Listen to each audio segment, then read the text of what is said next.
My manipulative stepsister got me kicked out of my home in high school. Now, years later, she's facing the consequences of her actions. I, 26, female, have been engaged to my fiancé, who we'll call Jeff, 26, male, for about 2 months.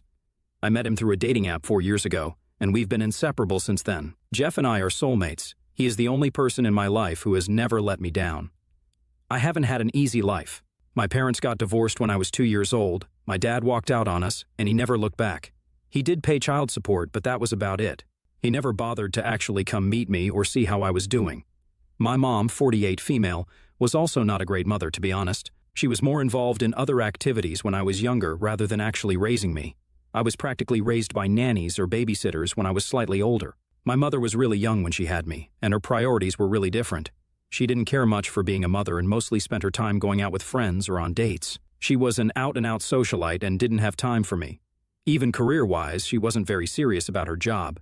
She was a freelance artist, and she would make decent money every month, but she didn't have to worry about me because she would have the child support paychecks coming in to make sure everything was covered. I hate to say it, but I'm pretty sure that if it hadn't been for the child support money, she would have kicked me out a long time ago.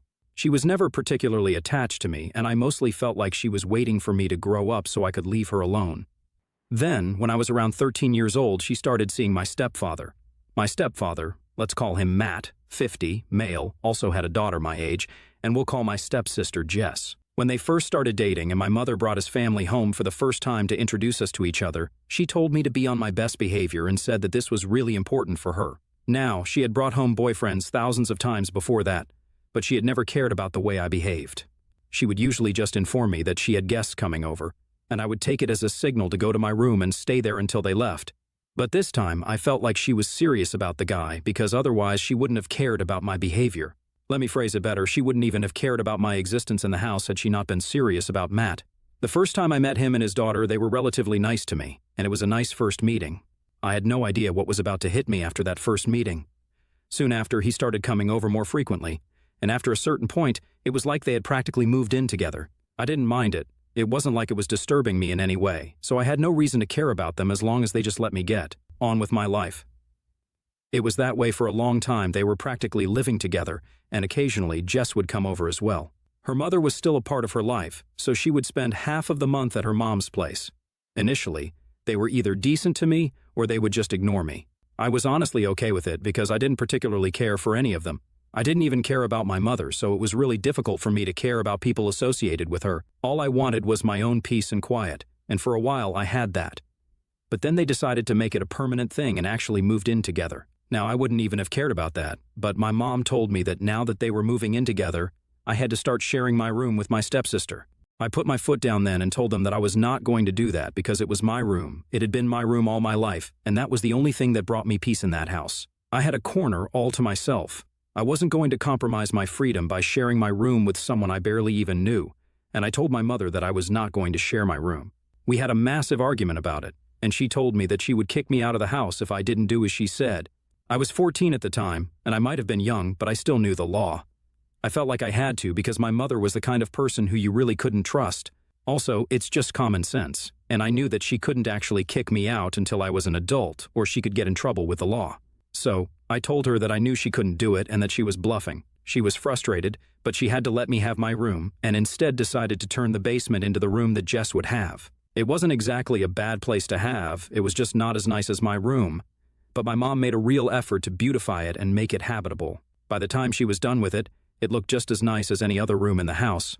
So I didn't even know what the big deal was, but for some reason, that is around the time that Jess started hating me. It might have had something to do with the fact that the day she moved in with us, my mom gave them the house tour and made it a point to announce to everyone that Jess had to live in the basement because I was not ready to share my room. I didn't understand why she would announce something like that, and to this day, I can't think of a reason why she would do it. Maybe she wanted me to feel guilty about it by announcing it in front of Jess, but all it did was make me feel kind of weird and uncomfortable. It made me feel embarrassed for her, but I didn't feel sorry for putting my foot down. Or maybe she just wanted drama and wanted Jess to know that I had refused to share my room with her, which would inevitably lead to problems between us because Jess didn't seem like the kind of girl who would let something like this go. My mom was right about it, Jess didn't let it go, and after that day she started treating me like the enemy. She would still spend half the month with her mother, but the days that she would be living with us were nothing short of awful for me. She was a menace to society, and she really had it in for me. She would be mean to me constantly and make horrible remarks about me right to my face. Just to give you guys an idea of the kind of things that she would tell me, she once said that the reason my dad had left my mother was probably because of me, and then she laughed about it like it was hilarious. She would make digs at my appearance since I was slightly chubby at the time. She would also make fun of me for no reason at school. Jess had a whole clique of mean girls at school, and she would never pass up the opportunity to bully me with her cronies. Earlier, she and her friends would usually just ignore me, and I preferred that. She and I were never friends, but that was far better than being her enemy. The saddest part was that I hadn't even done anything to her. She was just offended that I didn't want to share my room with her. It was a really silly reason to hate me so much and try to make my life a nightmare. My room was my safe space, and with a mother like mine, I think nobody can blame me for wanting to have some space of my own. Besides, if any of them had ever put in any effort into actually getting to know me, I might have shared my room with her. But she was a stranger to me, and I didn't feel comfortable giving up my freedom for her. I never complained about it to my mother or Matt because they knew about it, and it was pointless to say anything to them. They didn't care about it. I could get bullied all my life, and they would still turn a blind eye to it because I wasn't important to them. So, I just had to put up with it and let her walk all over me. I would fight back occasionally, but I soon learned that all that did was escalate the argument, and our parents would get involved, and I would end up getting grounded because of course they hated me. She would always just cry a little and get out of trouble, but I couldn't cry on command like her, and I certainly wasn't that manipulative. So, I would be the one who got reprimanded for my bad behavior and was told that I needed to start treating Jess like my sister, while she got off scot-free and I had to face the music. It was a horrible place to grow up in, and I hated my life. So, when around my 18th birthday I finally got kicked out, I was actually more relieved than anything. I had put up with my family's insanity for years before I got kicked out, and it only got worse with time. Jess continued to be a nightmare to deal with, and our parents continued to support her without ever questioning the validity of whatever she was doing. In the course of 4 years, she had managed to turn our entire year in high school against me, and I barely had a couple of friends who would even talk to me. Everybody else hated me because she did, and that was enough of a reason. It had taken a toll on my mental health, and I was struggling to keep up in every aspect. I had gained a lot of weight because I was binge eating like crazy, and that had drastically altered my appearance for the worse. I was fat, struggling with acne, and my hair was also really bad. I was also struggling to keep up my grades, so not only did I look bad, but I also seemed to be dumb to everybody else. I literally had nothing going on for me, and I was at an all-time low. Things at home were no better either because I still had to deal with Jess and my parents. My mother had become increasingly insufferable and would constantly compare me to Jess in spite of knowing that she was the one who had made my life so much worse than it was before. Things were bad before my mom got married to Matt and they moved in together, but they weren't this bad. Yeah, it was kind of upsetting that my mother didn't care about me before, but after her marriage with Matt, I went from the frying pan into the fire. She went from not caring to actively making me feel bad about myself, and it felt like I was living with mean girls at home as well.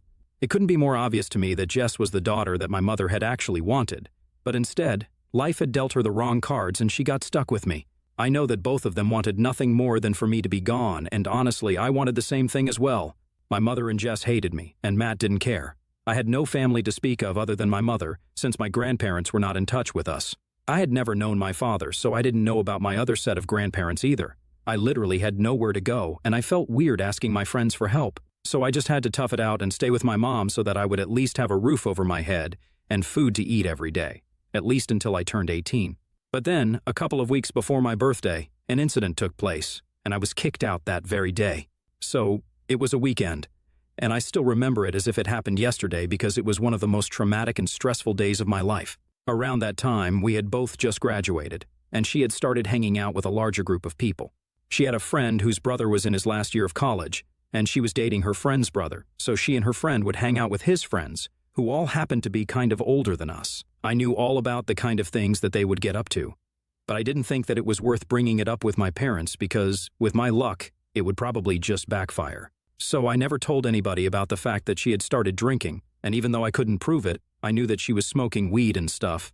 I was never into any of it because, first of all, I never had friends who were cool enough to have access to alcohol and cigarettes, let alone drugs. And secondly, I was already struggling with my weight and grades. I didn't need to add alcohol and drugs to the mix. I had enough on my plate as it was. But that day, I think I must have left my room unlocked before I went for a shower, and the next thing I knew, I heard banging on the bathroom door, and my mother was screaming at me, demanding that I come out right now. I had to hurry and put on my clothes so I could check out what she was going on about. When I came out of the shower, my mother, Matt, and Jess were waiting in my room, and all of them had really serious looks on their faces. My mother brought out a bunch of empty beer bottles from under my bed, and even more incriminating than that, there was a huge plastic bag containing, I don't even know how many grams of weed in it. Now, I knew that it didn't belong to me, and so did Jess, but my parents didn't know that. I guess somehow she had planted it in my room when I was not there and then told my mom about it, and they started freaking out at me, screaming at me about what a horrible person I was. She didn't just scream at me about the alcohol and the drugs, but also started going off on me about how I was a total disappointment to them. She complained about me eating all the food, she said that I was a waste, and she was sure that I was not even going to become anything worthy in the future, and that I would just continue to live with them and waste their money. I tried to tell her several times that none of it belonged to me and that I didn't even know how it ended up in my room, but she didn't buy it. She lost it when I suggested that maybe Jess had placed it in my room to get me in trouble. She started screaming at me about how I was always jealous of her and would never be as good as her at anything, which is why I was trying to shift the blame. I was crying like crazy by that point, but even then, she didn't seem to care and continued to yell at me. After some time, she stopped screaming at me and said that I had to go. I didn't know what she was talking about, and I asked her where I was supposed to go, and she told me that she didn't care where I went. But she just wanted me out of the house because she was done dealing with me. When I said that I wasn't going to go anywhere, she told me that she would call the cops on me. Since I was almost 18 anyway, they were going to take the drug charges very seriously. She told me that she didn't want an addict living with her and using all her money and resources, and that I had to look out for myself now because she was done playing happy family with someone who didn't even deserve it. I kept begging her not to kick me out because, even though I wanted to leave, I knew that I had nowhere to go and didn't have enough money of my own. But my mother simply didn't care, and she told me that if I didn't clear out within that day, then she really would call the police and report me to them herself. I was stunned that she was capable of being so heartless, and even more so that neither Matt nor Jess had any complaints about this. They were literally just going about their day as if nothing was going on. After a considerable amount of crying and begging, I actually started packing my stuff, because between getting arrested for possessing drugs and living on the streets, I would gladly take the latter. I was done packing by the evening, and when I left the house, nobody said goodbye to me, and I never turned around either. I went to the park and sat on the bench there for a couple of hours, but then it started getting really cold, so I decided to head over to a friend's place to spend the night there, hoping that they would allow me. I went to my best friend's place, Amy, and asked her if I could stay with her for a couple of days. She already knew how my parents were, and I didn't have to explain much to her. I told her the events of that day, and she was scandalized. She told me that her parents could help me if I would just let them. I had always told her never to tell anybody about the way my parents treated me, including her parents, because I didn't even know if people would believe me, and I guess I felt weird sharing these personal details of my life with others. But that day, she forced me to tell everything to her parents, and they were just as horrified as Amy had been.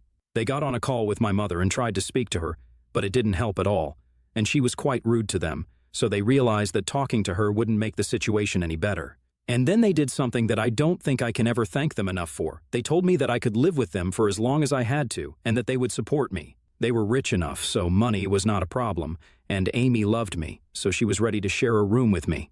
I spent the next couple of years living with them, attending community college because that's the only place I got accepted due to my bad grades. I started working and saving money to find a place of my own, but Amy's parents made sure that I never felt the pressure to move out of their house and made me as comfortable as they could. Then, about 3 years ago, I had finally saved enough to move out. I was proud of myself, and at the same time, I was really grateful to Amy and her parents. I really couldn't have done it without them. Even on the day that I moved out, they were the ones who helped me settle into my new place and told me that I was welcome back anytime I wanted to visit them or even live with them. That was the turning point of my life. I had lost a lot of weight by then, and my health was much better. I felt better, and I looked it as well. I was also earning enough to support myself, and I had spent enough time working hard on myself, so I decided to start dating as well because I wanted to get married eventually, and I had to start looking. I met a couple of guys before Jeff, but it always fizzled out before it could really get somewhere. And after I met Jeff, I finally understood why. It was because Jeff and I were meant to be together, and all the other guys that I met before him were just meant to be fun, but nothing more than that. When I started dating Jeff, I didn't know that he was rich and was the heir to his dad's company. I just really liked him because he was funny and cute, and he seemed to really like me too. After dating for a couple of months, he told me about his family, and I realized that they owned a chain of restaurants that he was going to inherit in a couple of years after his father retired. Now, a lot of people might think that knowing how rich he was might have changed things for me and stuff like that. But honestly, I just still saw him as the same person that I had known before. That knowledge didn't change anything for me, and I loved him just as much as I had before. We moved in together after about a year of dating, and he had introduced me to his family a couple of months before that. Everybody in his family really liked me, and we all got along well. Everything was just perfect, so recently, when he asked me if I wanted to marry him, the answer came to me quite easily. We have been engaged for 2 months now, and things have been going super well. But then, about 2 weeks ago, I received an email from Jess. Now, we haven't spoken in almost 8 years, and I haven't heard from my family ever since I got kicked out. I didn't know why she would reach out to me now, especially to make amends. I think enough time had passed, and neither of us cares enough to even try and fix the situation anymore. So when I read that email and realized that she was reaching out to me to apologize for everything that had happened in the past and acknowledge that she had been a total nightmare, I was really confused. She actually admitted to planting everything in my room because she wanted me to get kicked out since she just hated me for no reason. I had no idea why she would be confessing all of that so many years later, and I knew that there was something off about this whole thing. The timing was also suspicious because I had just gotten engaged, and I knew that she must have known about it because I had posted about it on social media, and we did go to the same high school, so some people must have told her about it. Everything seemed very suspicious, so I decided to do some digging. In doing so, I found out that the guy that Jess was married to happened to be the owner of the business that supplies plastic containers and stuff for takeaway orders to Jeff's restaurants. It was quite easy for me. All I had to do was make a fake profile and stalk her, and from there I went on to her husband's page, and he mentioned all about his work in his bio. So that was a relatively straightforward process, and I already knew a lot about Jeff's business because we had plans to run it together. Once his dad retired, so I was learning the ropes already. And when I noticed that this was the guy he was dealing with, I instantly told Jeff about it. Now, in the past couple of years, I have been doing my best not to think about my old life because I only wanted to move on, so I hadn't followed anybody from my family online. And I had also told my friends never to tell me any news about them. So, I never knew that Jess was married now and had been for a few years. But when I found out that her husband was actually dealing with us, Jeff and I decided that we would cancel our contract. It was costing us a lot anyway, and more importantly, I don't think I could ever have anything to do with that woman again. Not even in a business capacity. Jeff also told me that the quality of the products that he was being supplied by her husband had also decreased substantially from the beginning, and they had been considering dropping him as their supplier anyway, and had been in talks with another guy with cheaper prices and better products. So, last week, a couple of days after I received that email from Jess, Jeff decided to hold a meeting with her husband and cancel their contract. But for some reason, Jess believes that I did this on purpose to get her back, and has been accusing me of that through her emails and social media posts. We haven't been in touch for almost a decade, but she still thinks I'm holding a grudge against her, which I might be, but that's not the real reason that her husband lost our contract. She made a post a couple of days ago and said that a lot of clients had been dropping them anyway, and since this was the last straw, she claims that I only did it out of spite, and apparently this was highly unprofessional of us. She tagged our Facebook page in her post, and it's really messy now. I kind of feel bad for her because, in her post, she mentioned that she and her husband have been losing clients left and right. And alright, I'll admit that part of this was personal, but a lot of it was professional as well, and I don't think Jeff and his father would have dropped her husband as their supplier on just my word alone. Nevertheless, I feel kind of bad for her. Tia for making my fiancé stop working with my estranged stepsister's husband? Update. Okay, so Jeff has spoken to his dad's lawyers and his dad thinks we did the right thing. So we are going after them legally and demanding that they take down that post and pressing charges for defamation against them, because the guy was charging us a bomb and delivering products below expectations. So if we were getting a better deal somewhere else, we were obviously going to go there. It's just by coincidence that Jess happened to be married to the guy who ran that business, and instead of running their company better, she decided to run her mouth on social media to try and defame us. It's ridiculous how I even allowed myself to feel bad for her after everything that she had put me through. But you guys really opened my eyes, so thank you for that. A lot of you are really supportive, and I appreciate that. Thank you so much for all the comments. Update 2. So Jeff and his father filed a defamation lawsuit against Jess and her husband a couple of days ago, and we are meeting with the court-appointed mediator in a week maybe, but in the meantime, my mother has taken it upon herself to defend her poor little stepdaughter once again. It's so ridiculous. I feel like I'm back in high school, but thankfully I'm not actually back in high school. And I can simply turn a deaf ear to them now and ignore everything that they say. Unlike then, I don't have to be in my mother's good books to have a roof over my head, so she can cry about it all she wants, but it's not going to change anything. She has been trying to get to me for the last few days ever since Jess was served, but I have just blocked her and moved on with my life. I don't need that sort of negativity around me. I'm engaged, I'm about to get married to the man of my dreams, and the last thing that I need is her or her crazy stepdaughter back in my life again. Update 3. Hey, so let me just fill you guys in quickly. First, we were able to win the defamation lawsuit. It wasn't even that hard because my father-in-law's lawyers are total sharks, and they ended her and her husband. So, yeah, maybe they'll focus more on their business now and actually live up to their clients' expectations. They had to pay out for whatever they said, and we were able to reach a settlement, so that's over now, and we can finally focus all our energy on planning our wedding. It's really exciting, and I can't wait to be married to Jeff. As I said, he is literally my soulmate, and I waited long enough to find someone like him. Now that I finally have him, I'm never letting him go.